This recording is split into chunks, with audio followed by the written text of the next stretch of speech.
Good morning everyone, কেমন আছো সবাই? আশা করব সবাই অনেক ভালো আছো, সুস্থ আছো।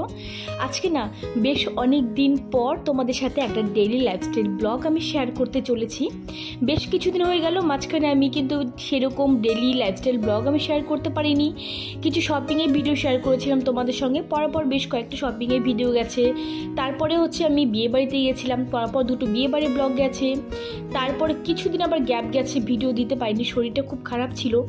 তারপরে যেটা গেল সেটা আমার কিচেন মেকওভার ভিডিও। তো সমস্ত কিছু মিলিয়ে না যেহেতু আমি ডেইলি লাইফস্টাইল ব্লগার, আর ডেইলি লাইফস্টাইল ব্লগটা আমি শেয়ার করতে পারিনি, রীতিমতো বলতে পারো খুব খারাপ লাগছিল বা আনইজি ফিল হচ্ছিল। তো ফাইনালি সকালবেলা আজকে ভাবলাম না, আজকে সকাল থেকে ব্লগটা স্টার্ট করে দিই। আর এই যে অনেকটা সকাল এখন নেই, কারণ এখন বাজে সকাল 8টা। আর আদি ওম বা আমার হাজব্যান্ডকেও ঘুম থেকে ওঠেনি। আমি তাড়াতাড়ি ঘুম থেকে উঠে আর ভাবলাম আমার যে পার্সোনাল কাজ থাকে সেগুলো আগে তাড়াতাড়ি করে সেরে নিই। তারপরে ওরা উঠলে কি হয়, অনেকটা সময় চলে যায়, আদি ওমের পেছনে সময় দিতে হয়। হাজব্যান্ড ঘরে থাকলে দেখবে এ কথা ও কথা, হাজব্যান্ড বলে না, যে কেউ ঘরে থাকলে তার সঙ্গে কথা বলতে বলতে কোথায় দিয়ে সময় চলে যায় বুঝতেই পারি না, এই সমস্যাটা হয়। তো যাই হোক, আর এখানটায় এই যে আমি রাত্রেবেলা বাদাম ভিজিয়ে রেখেছিলাম, আমন্ড বাদাম, সেটা আমি 3-4টে খেয়ে নিলাম। আর বাদবাকিগুলো রেখে দিয়েছি, ওগুলো আদিমের বাবা, আদিম যখন ঘুম থেকে উঠবে তখন ওরা ছাড়িয়ে খেয়ে নেবে। সকাল থেকে সকালবেলা ঘুম থেকে উঠে কিন্তু আমি অলরেডি আরও 1 গ্লাস জল কিন্তু আমি খেয়ে নিয়েছিলাম। আর এখন খাচ্ছি একটুখানি উষ্ণ গরম জল আমি। তো আর প্রচুর ঠান্ডা লেগেছে, আমি আস্তে আস্তে ভয়েস ওভার করছি, আশা করছি তোমরা বুঝতে পারছো। নয়তো একটু খুব তাড়াতাড়ি কথা বলি, আবার তোমরা অনেকেই কমেন্ট করে দিদি আস্তে আস্তে বলবে। তো আমি মানুষটা খুব চটপটে মানুষ, খুব চটজলদি কাজ করার মানুষ, তো সেই কারণে কথাগুলো হয়তো খুব তাড়াতাড়ি বলে ফেলি। আর যাই হোক, আর এখানটা আমি ঘর ঝাড় দিয়ে নেবো। সকালবেলা না আমি ঘুম থেকে উঠে আগে বাসি ঘর আমি ঝাড় দিই, তারপরে বাদবাকি সমস্ত কাজ করি। আর আজকে দেখো এটাই ভুল করে ফেলেছি, বাসি ঘর এখনও পর্যন্ত ঝাড় দিইনি। আরে বাবা, আমি কি করে ভুলে গেলাম আমি নিজেও জানি না। আজকে রাত্রেবেলা ঘুমোতে যাওয়ার আগে, গতকাল রাত্রেবেলা ঘুমোতে যাওয়ার আগে কিন্তু আমি ঘরটাকে ভালো করে একবার ঝাড় দিয়ে নিয়েছিলাম বলে ঘরটা বেশ কিন্তু পরিষ্কারই আছে। নয়তো রাত্রেবেলা যদি ঘর আমি ঝাড় না দিয়ে ঘুমোতে যাই না, সকালবেলা উঠে কাগজ ছেঁড়া, বেসিক্যালি আমার ঘরে তোমরা দেখতে পাও কাগজ ছেঁড়া, এই প্যাকেট, এই বিস্কিটের র্যাপার, চকলেটের র্যাপার, এইরকম কিন্তু হতেই থাকে। তো সেই কারণে আর কি সকালবেলা প্রচুর পরিমাণে র্যাপার দেখতে পাও, কাগজ ছেঁড়া দেখতে পাও। আর রাত্রেবেলা যেহেতু ভালো করে আমি ঝাড় দিয়েছি, তাও দেখেছো ওই যে কাগজ ছেঁড়া দেখতে পাচ্ছ তবুও তোমরা। তো এদিক থেকে ওদিক থেকে ঠিক বেরিয়ে আসে। আর এগুলো গরমের দিনে কী হয়, ফ্যান যেহেতু সব সময় চলতে থাকে, সমস্তটা খাটের তলে গিয়ে জমা হয়। আর বক্স খাট তলটা এমন একটা ব্যাপার, আর যাদের বক্স খাটের অনেকটা উঁচু আর কি ফ্লোর থেকে, তাদের খুব ভালো হয়। কিন্তু আমার তো যেহেতু ফ্লোরটা থেকে বক্স খাটে এমন কিছু উঁচুতে না, তো সেক্ষেত্রে কী হয় বলো তো, আমি যে টেনে বের করে নিয়ে আসবো প্রত্যেক দিন ঝাড় পরিষ্কার করতে পারবো, সেটাও কিন্তু সম্ভব হয় না। পুরো ঘর ভালো করে ঝাড় দিয়ে নিয়েছি, চলে এলাম এবার এই যে রান্নাঘর তো মোছাই ছিল, পরিষ্কার করাই ছিল। এই তারপরে ওখানটা কী হয়েছে বলো তো, আদি ওমের জন্য আমি খাবার বসিয়ে দিয়েছিলাম, গমের ডালিয়া বা দলিয়া যাই বলি না কেন, সেটা বসিয়ে দিয়েছিলাম। তো সেটা করতে গিয়ে গ্যাস ওভেনের অবস্থা তারপর সেলফের উপরে ছিটিয়ে যায় বেশ খিচুড়ি বা হলুদ এই জাতীয় জিনিস, যেটা আর কি লেগে থাকে ওভেনের উপরে বা সেলফের উপরে প্রেশার কুকারে কোনো খাবার দিলে, যেটা আর কি হয়। তো সেই কারণে আবার ভালো করে কিচেন সেলফটা একটুখানি মুছে নিলাম। তাতে সকালবেলা ঘুম থেকে উঠে কিন্তু একবার আমার মোছা হয়েও গেছিলো, রাত্রেবেলা তো পরিষ্কার করে শুয়েও ছিলাম। এখানটা একদম ঘুম থেকে উঠে গেছে, ওই জল খাইছে। আর এখানটা দেখো কি করেছে, বলছে মা আমার হাতে ব্যথা করছে, হাতটা দেখো ফুলে গেছে, কিন্তু না ফুলেনি। তো যাই হোক, আমিও ভয় পেয়ে যে মাঝে মধ্যে আমি বকা দিয়েছি যে হ্যাঁ আমাকে কেন ভয় দেখা, সবসময় এমনি আতঙ্কের মধ্যে থাকি জানো তো, কোথায় পড়ে গেল, কোথায় ব্যথা পেলো, কোথায় কি হলো। আর এই যে এখানটা দেখো দু ভাই মিলে বাদাম ছাড়িয়ে নিয়ে বাদাম খাচ্ছে, বাবার জন্য আজকে বাদাম ছাড়িয়ে বাবাকে হাতে দিয়েছে। ছেলে পেলে বড় হয়ে গেলে এই ধরনের ছোট ছোট কিছু কাজ, যে কাজের প্রশংসা না করে পারা যায় না, যখন 1 গ্লাস জল হাতের সামনে এসে বলে মা তুমি এটা খাও, সেই জলটা তখন অমৃত হয়ে যায়। এটা প্রত্যেকটা বাবা মার কাছে কিন্তু একই রকম ব্যাপার।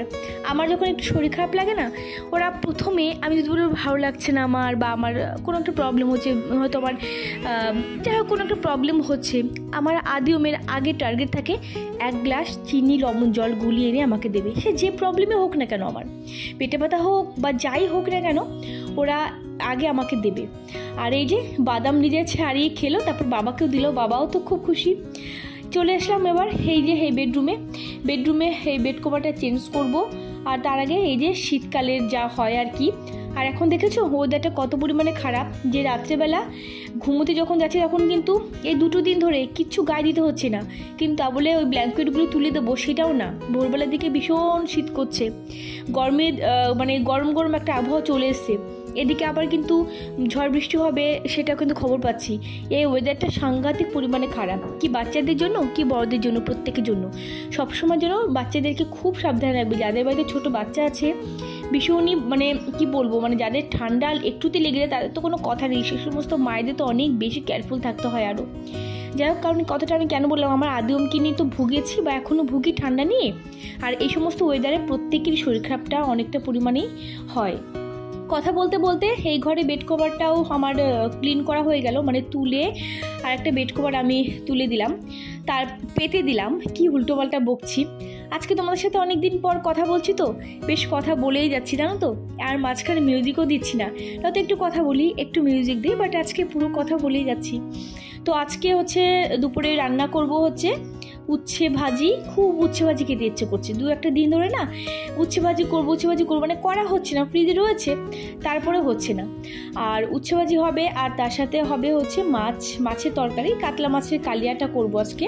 তো এখানটায় হাজবেন্ড সকালে বাজারে গিয়েছিল, নিয়ে এসে কাতলা মাছ আর নিয়ে এসে তেলাপিয়া মাছ।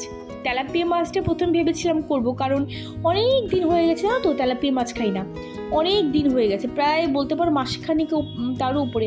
যেহেতু তেলাপিয়া মাছটা খুব ভালোবাসি সেই কারণে আর কি। তো ও বলছে না আজকে কাতলা মাছের কালিয়া করো, তো সেই কারণে পরে আবার ডিসিশন চেঞ্জ করে কাতলা মাছের কালিয়াই পরে করেছিলাম।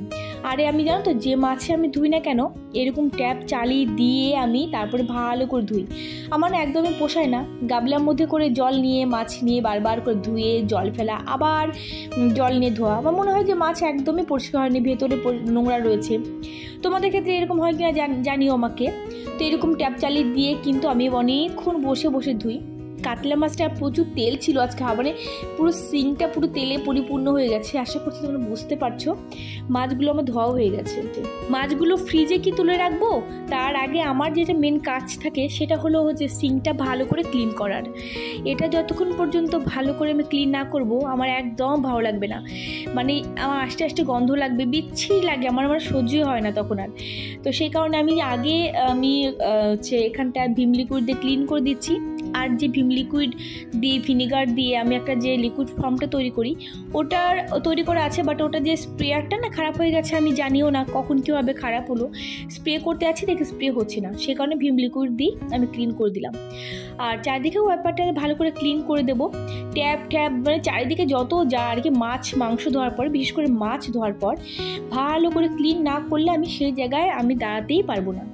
তারপরে সিঙ্ক ক্লিন করার পরে নিজে হাত তো অবশ্যই ক্লিন করবো হ্যান্ড ওয়াশ দিয়ে, একবার নয় মোটামুটি মানে 2-3 বার করে আমি হাত ধুই আর কি। হাত ধোয়ার পরে মনে হয় কি যে আবার মনে গন্ধ রয়ে গেছে, আবার হাত ধুই, মানে এভাবে মোটামুটি 2-3 বার হ্যান্ড ওয়াশ দিয়ে আমার হাত ধুতেই হয়, নয়তো না মনে শান্তি হয় না, হাতে গন্ধ রয়ে গেল নাকি এরকম একটা ব্যাপার। আর এই যে এখানটা চাল আমি ভিজিয়ে রেখেছিলাম সকালবেলাতে, তো সেই চালটা আমি হচ্ছে এবার দিয়ে দেবো। গরম জল হয়ে গেছে হাঁড়িতে। আর ওখানটা না পালং শাক আমি বের করে রেখেছিলাম, যে পালং শাকটা একটুখানি করে নেবো তেলাপিয়া মাছের মাথা দিয়ে, কিন্তু পরে আবার ডিসিশন চেঞ্জ করলাম। কাতলা মাছের কালিয়া তো হবেই, উচ্ছে ভাজি তো হবেই, তার সাথে বাঁধাকপি, কারণ বাঁধাকপি একটা ফ্রিজে রয়েছে বেশ অনেক দিন হয়ে গেছে। এবার আমার হাজব্যান্ড যদি দেখে না বাঁধাকপিটা এখনও রান্না করিনি, ও ভীষণ রাগারাগি করবে, হ্যাঁ তুমি সবজিটা নষ্ট করছো, হ্যাঁ না তারা না, স্বাভাবিক ব্যাপার। তো সেই কারণে হচ্ছে আজকে বাঁধাকপিটাও করে নেবো। তো এদিকে কালিয়া বসিয়ে দিয়েছি মাছের। তো কালিয়াটা তো নর্মালি তোমাদের সঙ্গে অনেকবার শেয়ার করেছি বলে আজকে সেভাবে করলাম না, তো যেভাবে করি আর কি সেইভাবে। তবে টমেটো দিইনি আজকে। আর এদিকে গ্যাসের ডান দিকে ওভেনে বসিয়ে দিয়েছি মাছের কালিয়া, আর বাঁ দিকে ওভেনে বসিয়ে দিলাম এখানটা হচ্ছে উচ্ছে ভাজি। আর দেব একটা কথা, যে উচ্ছে ভাজি বা উচ্ছের তরকারি, উচ্ছে সেদ্ধ এগুলো কিন্তু গরমের দিনে বেশি ভালো লাগে খেতে, যদিও উচ্ছের সেদ্ধটা ভালো লাগে শীতের দিনে, কিন্তু উচ্ছেটা কী হয় তেতো থাকে শীতের দিনে, মানে তেতো হয়ে যায় নাকি এটা কীভাবে হয় আমি জানি না, তবে দেখবে তেতো লাগে। উচ্ছে দিয়ে মাছের তরকারি করলেও খুব একটা ভালো লাগে না, মানে ভালোও লাগে না বলতে তেতো লাগে। উচ্ছে ভাজি ভালো লাগে, কিন্তু গরমের দিনে মনে একটু বেশি ভালো লাগে। ওই যে বলে না গরমের দিনে দুপুরে একটুখানি তেতো দিয়ে ভাত ভাত কিংবা টক দিয়ে ভাত, এই দুটো যেন আলাদা একটা অনুভূতি। আর এখানটা দেখতে দেখতে আমার মাছের কালিয়াও কিন্তু রেডি হয়ে গেছে। আর ওখানটা আমি একটু গরম জল করে নিয়েছি, যেটা কিনা আমি ওই গরম জল দিয়ে আমি ওই যে বাঁধাকপিটা সেটা একটুখানি ধুয়ে নেব।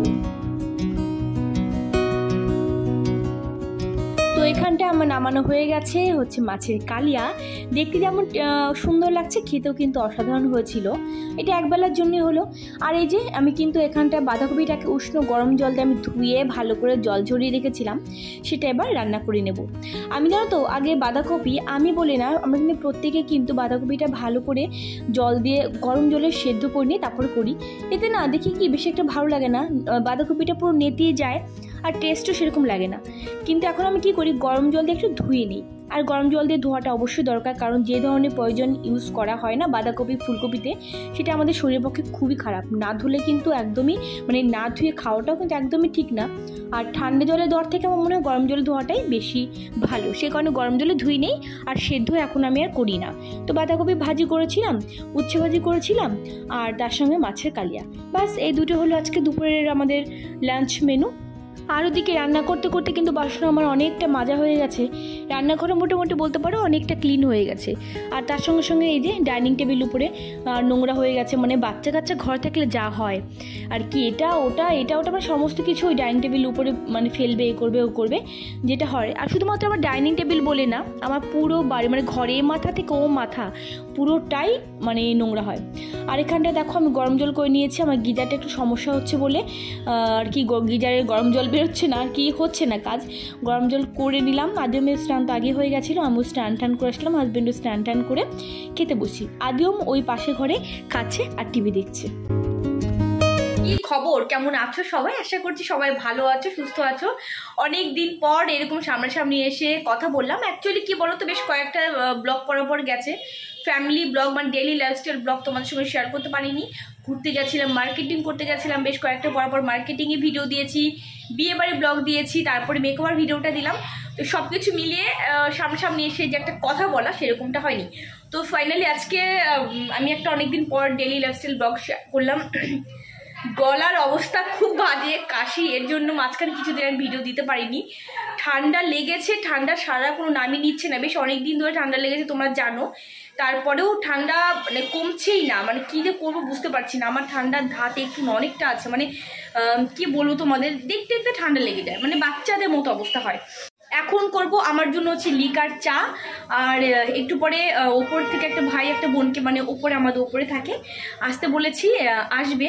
তো তাদের জন্য করব দুধ চা, পপকর্নটা করবো একটু। তো আর আমি খাবো লিকার চা, কারণ দুধ চা খাচ্ছি না, দুদিন আগে খুব বাজে অবস্থা হয়ে গেছিলো আমার। তো সেই কারণে দুধ চাটা মোটামুটি স্কিপ করছি আপাতত, পরে দেখা যাক কি হয়।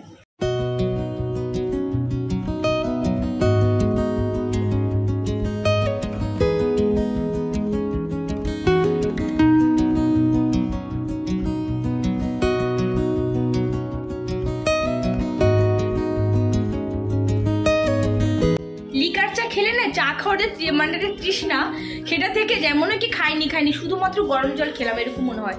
কিন্তু কিছু করার থাকে না, এক এক সময় এমন অ্যাসিডিটি সমস্যা পড়ে যায়। দুদিন আগে এমন অ্যাসিডিটিতে মানে কি বলবো অবস্থা খারাপ হয়ে গেছিলো, নিঃশ্বাস নিতে পারছিলাম না, মানে রীতিমতো শ্বাসকষ্ট শুরু হয়ে গেছিলো আমার। তো সেই কারণে মোটামুটি দুদিন না তিন চার দিন আগের কথা বলছি, কিন্তু 2-3 দিন ধরে মোটামুটি দুধ চা খাচ্ছি না, একদমই খাচ্ছি না। তো যাই চলো এখন খাবো বিস্কিট দিয়ে, আর খাবো ড্রিম লাইট বিস্কিট সাথে। আর তারপরে আমি চাটা খেয়ে নেবো, চাটা খাওয়ার পরে তারপরে ওই ওনারা আসবে আর কি, তারপর ওদের সঙ্গে টাইম স্পেন্ড করবো। এই বল কিনে দিয়েছি, স্পঞ্জের বল আদিওমকে, কারণ এই বলটা দিয়ে খেলে না ঘরে সেরকম কোনো জিনিস খুব একটা নষ্ট হয় না, যেহেতু খুবই হচ্ছে হালকা জিনিস, ঘরে বসে খেলে অসুবিধে নেই। আর ওদের যে স্কুলের যে ইয়োগা ম্যাট, সেটা দিয়ে দেখো উইকেট বানিয়েছে, কি বলবে তাহলে বলো। আদিওমে পরীক্ষা যেহেতু আর কয়েকটা দিন পরেই, 12 তারিখ থেকে যেহেতু পরীক্ষা ওদের, তো বুঝতে পারছো যে একটু না মানে মায়েদের কতটা চাপের মধ্যে থাকতে হয়। বাচ্চার যতদিন পর্যন্ত বুঝতে না পারবে তাদের পরীক্ষা নিয়ে হেডেকটা যতদিন পর্যন্ত না আসবে, ততদিন মায়ের কিন্তু হেডেক থাকে। তো সেই কারণে অনেকটা ব্যস্ত হয়ে পড়েছিলাম সন্ধ্যার পর থেকে। তোমাদেরকে বললাম উপরে একটা ভাই একটা বোন আসবে, তো ওরা আসবে, তার জন্য আমি রেডি করছি এখানে পপকর্ন। আর আমি 2টো করে প্যাকেট আগে একসঙ্গে করতাম, তো এর আগে একদিন 2টো করে প্যাকেট একসঙ্গে দেওয়াতে না কিছু কিছু হয়েছিল, কিছু কিছু হয়নি, সে কারণে আমি একটা করে প্যাকেট আমি দিয়েই করছি। তো এখানে পপকর্ন করে নিয়েছি, আর হচ্ছে তার আগে তো আমি লিকার চা খেয়ে নিয়েছি, এক প্যাকেট তো হয়ে গেছে, আর এক প্যাকেট দিয়েছি। আর হচ্ছে এবার হচ্ছে দেবো ভুজিয়া, একটুখানি যে ভুজিয়া হয় সে ভুজিয়া দেবো, একটুখানি চা করবো, দুধ চা তো আমি খাবো না, তোমাদেরকে বললামই, লিকার চা তো খেয়েছি। বারবার করে এক কথা বলছি, তোমাদের বিরক্ত লাগতে পারে। যাই হোক, এখানে ভুজিয়ে বেয়ে দিচ্ছি একটুখানি, আর করবো চা। আর ব্লগটা না আজকে পুরোপুরি কন্টিনিউ করতে পারিনি, ওদের সঙ্গে সময় দিয়েছি, কথা বলেছি, তারপরে আদমকে নিয়ে পড়াতে বসেছি, রাত্রেবেলা আবার রান্নাবান্না করে শুয়ে পড়েছি, আর ব্লগটা আমি কন্টিনিউ করতে পারিনি। আশা করছি তোমরা আমার সমস্যাটা বুঝতে পারছো। আদমের যেহেতু এক্সাম, এখন মোটামুটি এরকমই হবে সব কিছু।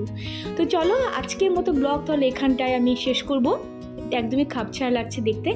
সবাই অনেক ভালো থেকো, অনেক হ্যাপি থেকো। আজকের মতো টাটা।